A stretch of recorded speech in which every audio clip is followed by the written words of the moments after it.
Hello good morning नमस्कार दोस्तों। 11 जून के रिवीजन क्लास में आप सभी का स्वागत है। इस रिवीजन क्लास में हम जो भी हमने कल पढ़ा था उसको फटाफट 5 से 10 मिनट में रिवाइज कर लेंगे। साथ में मैं एक चीज बताना चाहूंगा, आप लोग हमेशा सिंसियरली स्टडी करो, ना कि सीरियसली। जो लोग सीरियस होते हैं ना, वो या तो डिप्रेस हो जाते हैं या फिर किसी हॉस्पिटल में पड़े होते हैं। और जो लोग सिंसियरली 10 से 15 मिनट पढ़ते हैं ना, और मेरी एक बात मानिए, करंट अफेयर्स को आप 2 घंटे से ज्यादा मत दीजिए, 2 आवर्स, इससे ज्यादा मत दीजिए। और डेली अगर आप 10 जगह वीडियो देख रहे हो तो मत देखो। अगर आप मेरी भी देख रहे हो 2 जगह हो तो देखना बंद करो। एक वीडियो को देखो, बहुत है, मोर देन सफिशिएंट है। और उसी को आर्डेंटली फॉलो करो, दिल से फॉलो करो, रिलीजियसली फॉलो करो। जितना आप उसे दिल से फॉलो करो उतना आपको बेनिफिट मिलेगा। तो आइए इसी के साथ पहले प्रश्न की शुरुआत करते हैं, फटाफट रिवाइज कर लेते हैं। भारत के किस राज्य ने हाल ही में ही एनआरआई के लिए निवारण और निवेश सेल की स्थापना की है? ए कर्नाटका, बी हरियाणा, सी उत्तर प्रदेश या डी पंजाब? इसका सही उत्तर है बी हरियाणा। हरियाणा ने हाल ही में ही इसकी स्थापना की है, जिसको डीआईजी लेवल, जो कि महानिदेशक होते हैं, ये इसकी अध्यक्षता करेंगे, ये ध्यान रखा। वही मुख्यमंत्री कौन है हरियाणा के? नयाज सिंह सैनी। और राज्यपाल कौन है? बंडारू दत्तात्रेय।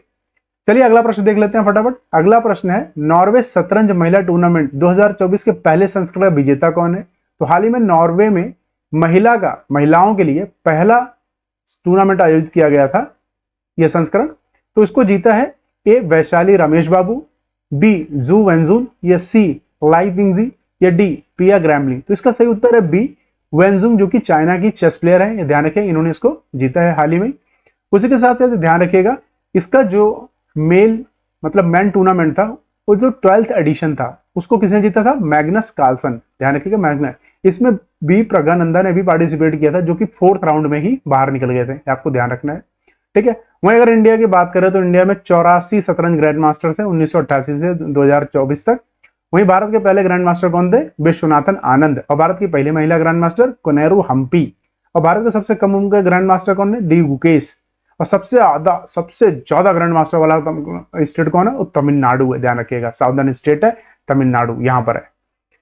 आइए अगला प्रश्न देखते हैं। अगला प्रश्न है, हाल ही में ही सीएससी और एसपी ने 10,000 एफपीओ, एफपीओ की फुल फॉर्म क्या है?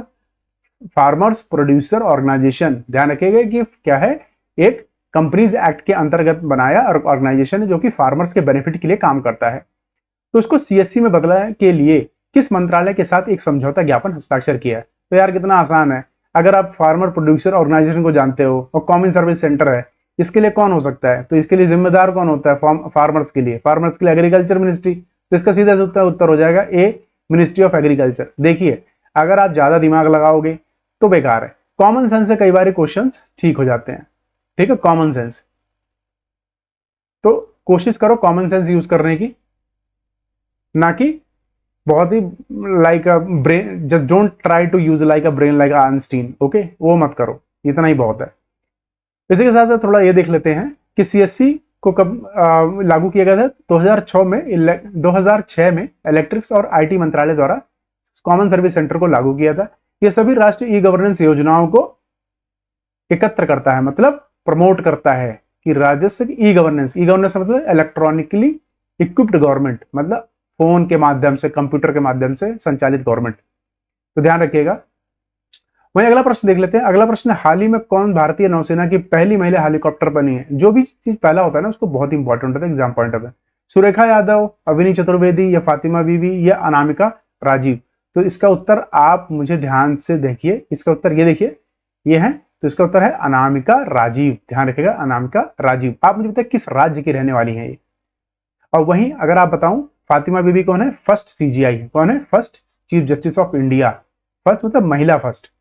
वहीं Avani Chaturvedi first air force pilot है, ये देखना, एयरफोर्स पायलट, ये आपको ध्यान रखना है। आइए देखते हैं इसके बारे में थोड़ा सा फटाफट कि आईएनएस रजाली पे, इनको रजाली पे, जो कि अराकोणम तमिलनाडु में है, उस पे तैनात किया गया था। वहीं भारत की नौसेना की स्थापना 1950 में हुई थी। कमांडर इन चीफ कौन है? द्रौपदी मुर्मू। वहीं chief of defence staff general admiral Chauhan, और chief of naval staff admiral Dinesh K Tripathi, ये ध्यान रखिएगा। वहीं अगला प्रश्न है, सुरक्षा पर कैबिनेट समिति सीसीएस का प्रमुख कौन होता है? A home minister, B prime minister, C CDS, या डी कैबिनेट सेक्रेटरी? तो ध्यान रखिएगा, प्राइम मिनिस्टर्स होते हैं। और टोटल अगर मैं पूछूं कैबिनेट कमिटीज कितनी है, तो ध्यान रखिए 8 हैं टोटल कैबिनेट कमिटीज, ध्यान रखिए 8। तो तैयार रक्षा नीति और व्यय और आमतौर पर भारत की सुरक्षा के सभी मामलों पर सभी महत्वपूर्ण निर्णय लेता है। इसके मेंबर कौन कौन से? प्रधानमंत्री, रक्षा मंत्री, गृह मंत्री और वित्त मंत्री और साथ में विदेश मंत्री, ये ध्यान रखिएगा। टोटल 8 कैबिनेट समितियां हैं, ये आपको मैंने बता चुका हूं। वहीं अगला प्रश्न है, हाल ही में इनाडू समूह और रामोजी फिल्म सिटी के संस्थापक रामोजी राव का निधन कहां हुआ है? ए अमरावती, बी बेंगलोर, सी हैदराबाद या डी नागपुर। तो हैदराबाद में इनका अभी निधन हुआ। हैदराबाद किसकी राजधानी है? फटाफट बताइए। तो अरुणाचल प्रदेश मत बोलिएगा, ये आंध्र प्रदेश है, ध्यान रखिएगा। आप लोग भी बहुत स्मार्ट हो ना। यहाँ के बताओ सीएम कौन है? अच्छा बताओ कि हाल ही में ही तेलंगाना की नई राजधानी क्या बनी है? कमेंट बॉक्स में बताइए। यहाँ के सीएम कौन है? चलिए अगला प्रश्न देखते हैं।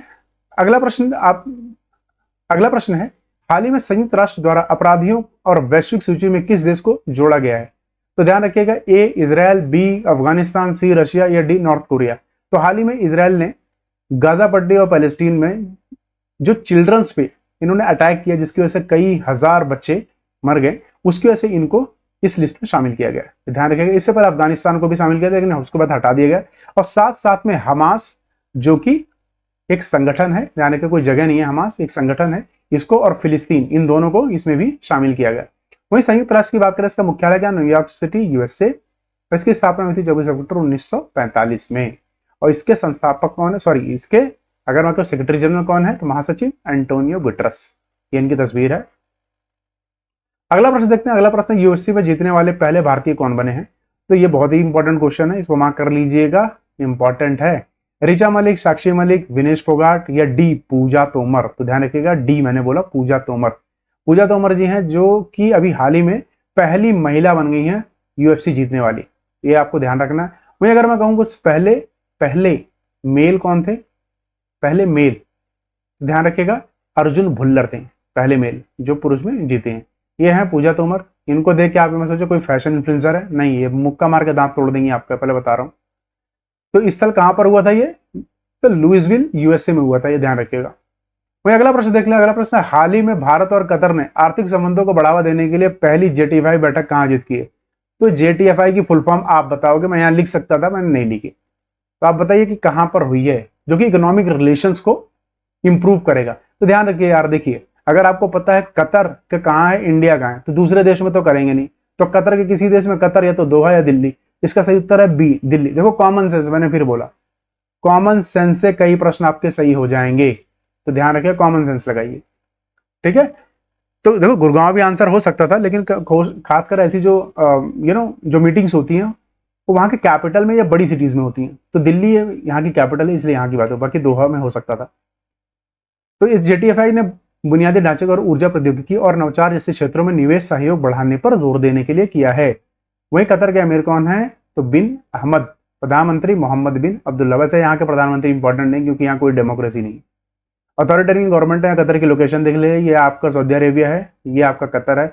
अगर मैं कहूँ ये क्या है, तो इराक है, ये ईरान है, ध्यान रखिएगा। ये क्या है और ये क्या है, मुझे कमेंट बॉक्स में, इसको बोलते हैं यमन, इसको बोलते हैं ओमान, ध्यान रखिएगा। अगला प्रश्न देख लेते हैं। अगला, किस संगठन ने व्यापार नियामक का सर्वश्रेष्ठ संचालन पुरस्कार जीता है? क्या बात है, अगला प्रश्न कितना बढ़िया है। कह रहा है best conduct of business regulator award. भाई बिजनेस को कितना अच्छा रेगुलेट किया उसके लिए अवार्ड देता है। ए आरबीआई, बी फिक्की या सी सेबी या डी फसाई। तो ध्यान रखिए सेबी को मिला है, securities board exchange of India. वाक्य में सेबी जो रेगुलेट कितना अच्छा करती है ना, कोई नहीं। अच्छा जब भी कोई बात है रेगुलेट की ना, तो सेबी ध्यान रखना, सेबी ही हमारे देश की जो शेयर का है ना, शेयर मार्केटिंग, इसको रेगुलेट करती है। इसमें भी किसी तरह का मैनिपुलेशन ना हो, इसका ध्यान रखती है, ठीक है। इंट्रा ट्रेडिंग ना हो, इंट्रा ट्रेडिंग मतलब इंटरनल ट्रेडिंग ना हो। मतलब आपके पास किसी कंपनी, किसी के पास 10 शेयर है, किसी के पास 50 शेयर है, 100 शेयर होता है ना टोटल, तो किसी का 50, किसी का 20। तो ये कहते हैं ये दोनों मिलके ना कहीं के 50 से ऊपर न ले जाए, कहीं स्वामित्व तो इसको अपने अपने नाम करवा लें। तो इसलिए इस चीज पे सेबी निगरानी रखता है। तो ध्यान रखें, वहीं सेबी की स्थापना कब हुई थी? 12 अप्रैल 1988 में। वैधानिक स्थिति 30 जनवरी 1992 में। मुख्यालय इसका मुंबई में है। अध्यक्ष कौन है? माधवीपुरी। उसी के साथ यह संस्करण पूरा हुआ। आप सभी का धन्यवाद पूरी वीडियो देखने के लिए। तो कमेंट करिए वीडियो को स्लो करा जाए या और ठीक है, या इसे और एंटरटेनिंग बनाया जाए। थैंक यू सो मच पूरी वीडियो देखने के लिए। कल फिर मिलेंगे नए और एक्साइटिंग वीडियो के साथ, उसको और बढ़िया बनाएंगे और कोशिश करेंगे उसे 5 से 6 मिनट में हम रिवाइज कर डालें। थैंक यू सो मच, तब तक आप अपना ख्याल रखें।